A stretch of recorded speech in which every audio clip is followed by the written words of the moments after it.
Hey guys, this is a video on how to get into a headstand. We have Florence in the video because anytime that she shows up, videos get better. Good, so I'm showing you here without any assistance.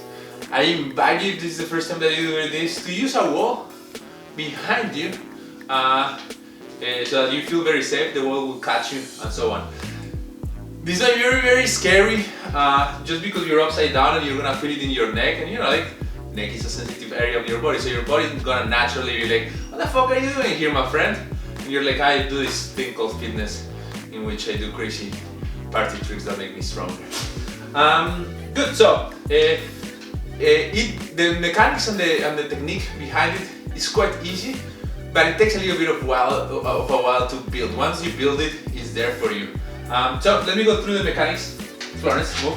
I use this cushion here because I like it soft on my head, but you don't have to. And the second reason is because it allows me to have create a nice triangle, right? So I'm gonna start with my hands here at the base of the pillow, as you can see, of this ab mat, and I'm gonna put my head here. So there's a very clear triangle, right? So when I'm going here, I'm not here, I am here, right? That's the first thing. Then what I'm going to do is extend my legs and load my head. So I'm really putting a lot of pressure on my head, and then I'm gonna bring one knee to one side, second knee to the other side. This might be very difficult for most people, so start by just trying to do one leg, maybe then the next one, and hold here. Just this is already good work, right? Like, so that's the first step, that's the first progression. So play with that progression for a second. See how you feel. The challenging part is really not so much the movement part, but it's the fact that you're gonna be loading your neck more, and your body's not really gonna want that. It's gonna be like, nope. And so it's gonna try to put all the weight on the arms, and the arms are not gonna be able to handle that. Your knees are gonna slide towards the sides, and you'll find yourself being like, I cannot do this, my knees are gonna slide towards the side. It's because you have to be more over your head, right? It's a headstand, it's not an arm stand, right? Good, once you are comfortable there, once you can be like, oh yeah, check it out. Then the next part is to come here.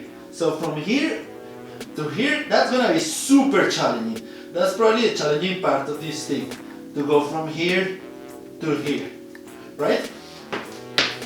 If you're strong enough, you can actually avoid that little transition. Especially if you're doing it with a wall, you kind of use momentum and throw yourself. But when you do that, the problem is that you're not training the control to move your spine and move your butt over your head. And so you're kind of, you're jumping one step, but you're not developing the control that you want. And so you're missing an opportunity to develop more strength in that position, right? And so I really encourage you to take your time to build that transition from the arm supported to the tuck, headstand tuck, which is what that position will be called. And once you're there, right, once you can go from here to here, the leg extension is gonna be very simple, right? It's very important that you do this with a friend or with a wall behind you, because the first thing that you're gonna do is to shoot the legs towards the wall or towards the friend, and you actually want to have the legs a little bit in the other direction. You're like, as you can see there in the video, I'm not super vertical, I'm a little bit at an angle, right? And so feel free to do that. With time you can actually get super vertical and basically lose the hands, but that's later, right? And then always be mindful that when you're coming down, right? So I come from here, I'm going to lower myself nicely. We don't want any jerky movement on the neck, and we want to really make use of that last part of the headstand. Again, try all this against a wall, play with it, ask a friend if you can. Your son or daughter might be great helpers here, because sometimes all you need is a little bit of an oomph to put you in the right position, and then you're like, oh, I can be here, and so then it works out. So great movement to have a spotter there.